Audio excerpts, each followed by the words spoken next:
अस्सलाम वालेकुम। जैसा कि हमने लास्ट टॉपिक में जो है वो क्वालिटी से रिलेटेड बात की और क्वालिटी मैनेजमेंट से रिलेटेड बात की। आज का हमारा टॉपिक जो है ना उसी से रिलेटेड है और क्वालिटी कॉस्ट से रिलेटेड है। अब वो जाहिर है क्वालिटी मैनेजमेंट करेंगे और क्वालिटी को अचीव करने के लिए जो इक़दाम करेंगे तो उसके ऊपर कॉस्ट आती हैं। तो ये जो कॉस्ट हैं उन्हीं की डिटेल में आज का लेक्चर है और उसको हम जो है वो कैसे क्वालिटी की कॉस्ट होती हैं और कौन कौन सी टाइप की होती हैं और इनको कैसे जो है वो मैनेज किया जाता है, तो इससे रिलेटेड बात करेंगे। क्वालिटी की जो कॉस्ट हैं वो दो तरह से हैं। एक को हम कहते हैं कन्फॉर्मेंस कॉस्ट और एक को कहते हैं नॉन कन्फॉर्मेंस कॉस्ट। जो कन्फॉर्मेंस कॉस्ट होती है उसका मतलब ये होता है कि आपने स्टैंडर्ड को अचीव करने के लिए जो कॉस्ट आपकी आ रही है वो कौन सी है, वो दो तरह की है। एक को हम कहते हैं प्रिवेंशन कॉस्ट और एक को कहते हैं अप्रेजल कॉस्ट। अच्छा, प्रिवेंशन कॉस्ट कौन सी होती है?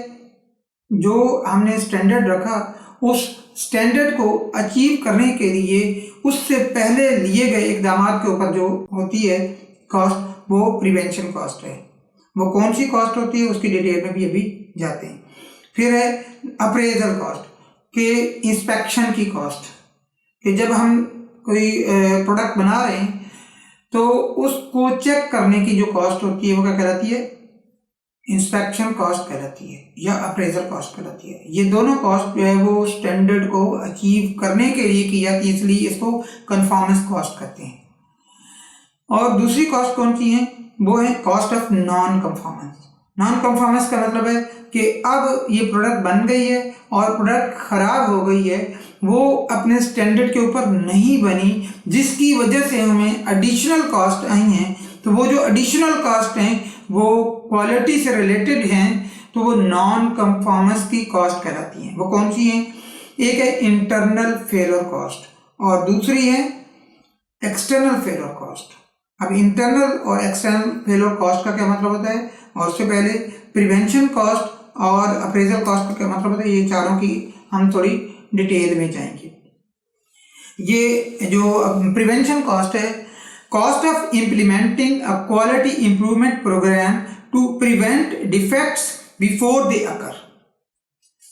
डिफेक्ट्स आने से पहले, यानी कि प्रोडक्ट बना रहे हैं और प्रोडक्ट की क्वालिटी को इंश्योर करने के लिए उसके ऊपर सुपरवाइज़र खड़े कर दिए, उसको जो है वो आपने उनको ट्रेनिंग स्टाफ को दे दी, या कोई और ऐसी मशीन्स आपने अच्छे आला किस्म की उनकी मेंटेनेंस पहले कर ली कि आपने ये इंश्योर कर लिया कि जब प्रोडक्ट बनने लगे तो वो किसी किस्म की उसमें ख़राबी ना आए। तो जो पहले वाले जो जितने एक्शंस आपने लिए उनके ऊपर जितनी कॉस्ट आएगी वो प्रिवेंशन कॉस्ट कहलाती है।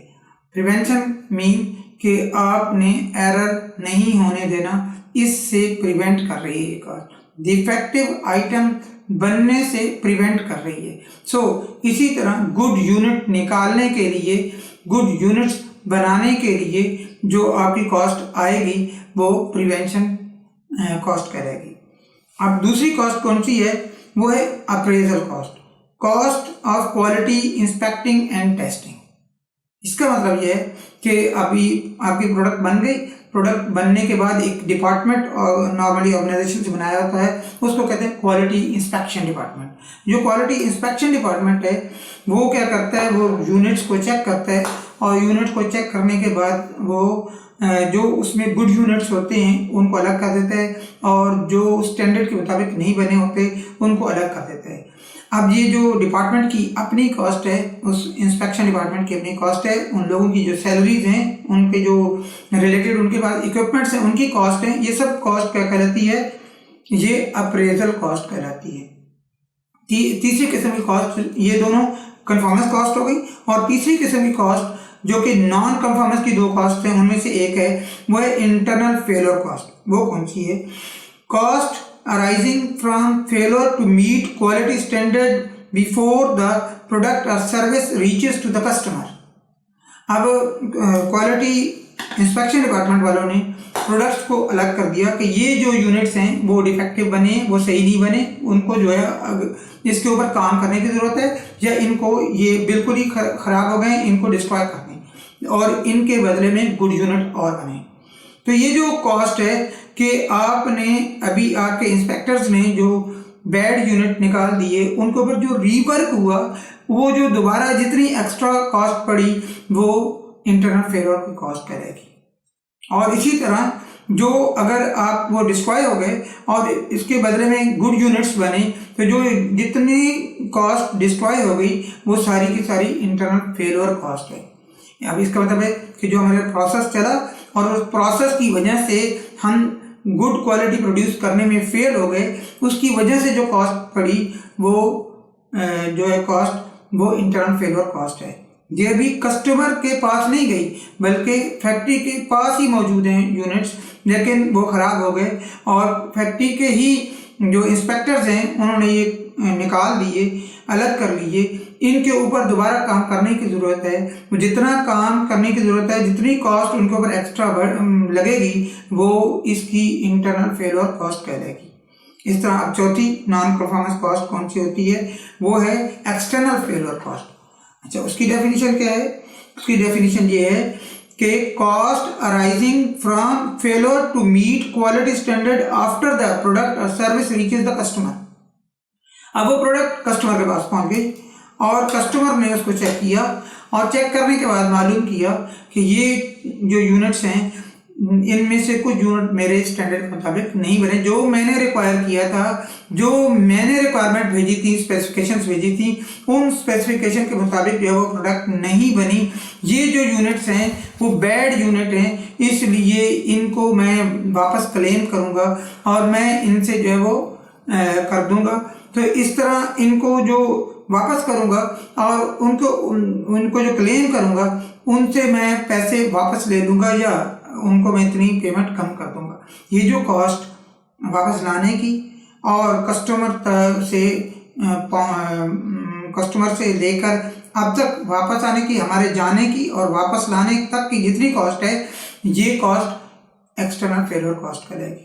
अब उनके ऊपर दोबारा से जो है वो यूनिट्स भी बनेंगे और ये जो यूनिट बने थे इनकी कैरिंग कॉस्ट, यहाँ से लॉजिस्टिक की कॉस्ट वहाँ तक पहुँचने की, वापस लाने की, और अगर कस्टमर बाहर था तो उसके ऊपर जो है वो एक्साइज ड्यूटी और उसके ऊपर जो है वो क्या कहते हैं कस्टम ड्यूटी और जो उधर के कैरेज है और इसके अलावा कोई इंश्योरेंसेस पड़ी, तो ये सब कॉस्ट मिला के जो है वो एक्सटर्नल फेलियर कॉस्ट कहलाएंगी।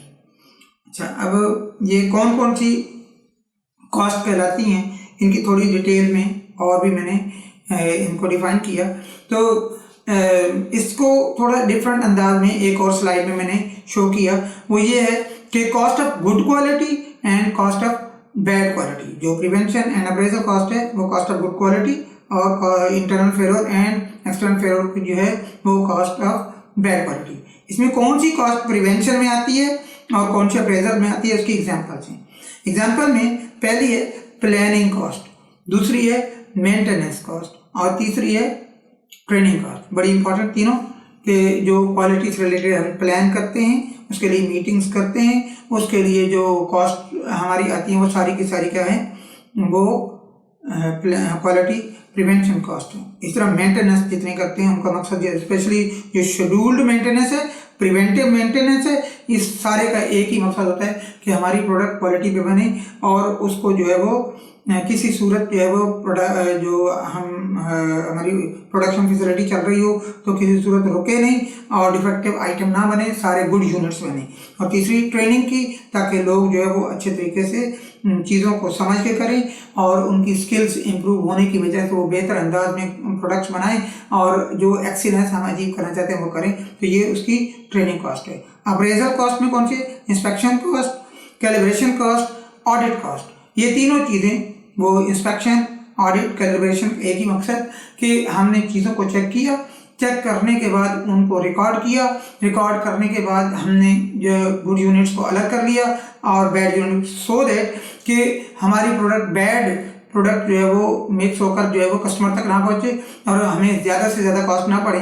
तो अभी इसी जगह पे चेक कर लिया और चेक करने के बाद वापस कर दी। तो ये जितनी कॉस्ट इंस्पेक्शन की ऑडिट की है वो अप्रेजल कॉस्ट है। इंटरनल फेलियर कॉस्ट में कौन सी है? वो है रीवर्क कॉस्ट, स्क्रैप की कॉस्ट और डिले, अगर किसी ऑर्डर में डिलेज हो गए तो उनकी जो कॉस्ट है वो इंटरनल फेलियर की कॉस्ट आएंगी। बिकॉज उसकी वजह से, डिले की वजह से आपका टाइम भी ज़्यादा लगेगा, मशीन आवर्स ज़्यादा लगेंगे, लेबर आवर्स ज़्यादा लगेंगे, तो जितनी कॉस्ट एक्स्ट्रा पड़ रही होगी वो सारी की सारी क्या है? वो इंटरनल फेलियर कॉस्ट है। एक्सटर्नल फेलियर कॉस्ट में कस्टमर रिटर्न्स, वारंटी क्लेम्स, बार बार आपके जो है प्रोडक्ट ख़राब हो जाती है और आपको वारंटी की कॉस्ट आती है और आपको या तो उसको रिपेयर करना पड़ता है और या फिर उसको जो है वो दोबारा से या उसके पार्ट्स को रिप्लेस करना पड़ता है। तो इस तरह कस्टमर टोटल प्रोडक्ट को रिटर्न करता है या पार्ट्स रिप्लेस करने पड़ते हैं या उसको रिपेयर करना पड़ता है। ये वारंटी के जो क्लेम्स के अंदर आती हैं वो सारी की सारी जो कॉस्ट हैं वो कौन सी है? External failure cost. तो फिर लो क्वालिटी इमेज यानी कि रेपुटेशन का कॉस्ट बहुत बड़ी कॉस्ट होती है। ये भी क्या है? ये एक्सटर्नल फेलियर कॉस्ट हैं। इस तरह ये टोटल चार किस्म की क्वालिटी रिलेटेड कॉस्ट आती हैं। बहुत हैवी किस्म की कॉस्ट होती हैं, ऑर्गेनाइजेशन को बेयर करनी पड़ती हैं। तो कोशिश यही होती है कि ऑर्गेनाइजेशन जो है वो प्रिवेंटिव अंदाज में काम करे और मिनिमम कॉस्ट जो है वो बेयर करनी पड़े, अगली तीनों किस्म की कॉस्ट ना बेयर करनी पड़े। तो सबसे पहले जो ऑर्गेनाइजेशन, सबसे ज़्यादा जो ऑर्गेनाइजेशन वो प्रेफर करती है वो कहती है प्रिवेंशन कॉस्ट हों और उसी से सारी चीज़ें इंश्योर हो जाएं, सो दैट के कस्टमर जो अप्रेजल की सूरत में भी हमें कॉस्ट कम पड़े, कस्टमर के पास से भी गुड्स वापस जो है वो कम से कम आए और इंटरनली जो रीवर्क है वो भी बहुत कम से कम करना पड़े। विद दिस हम जो है वो इस टॉपिक को भी क्लोज कर रहे हैं। तो ये कॉस्ट से रिलेटेड जो है वो टॉपिक था, इसको क्लोज किया। इंशाल्लाह नेक्स्ट जो टॉपिक होगा वो TQM से रिलेटेड होगा। तो तब तक के लिए इजाज़त, अल्लाह हाफिज़।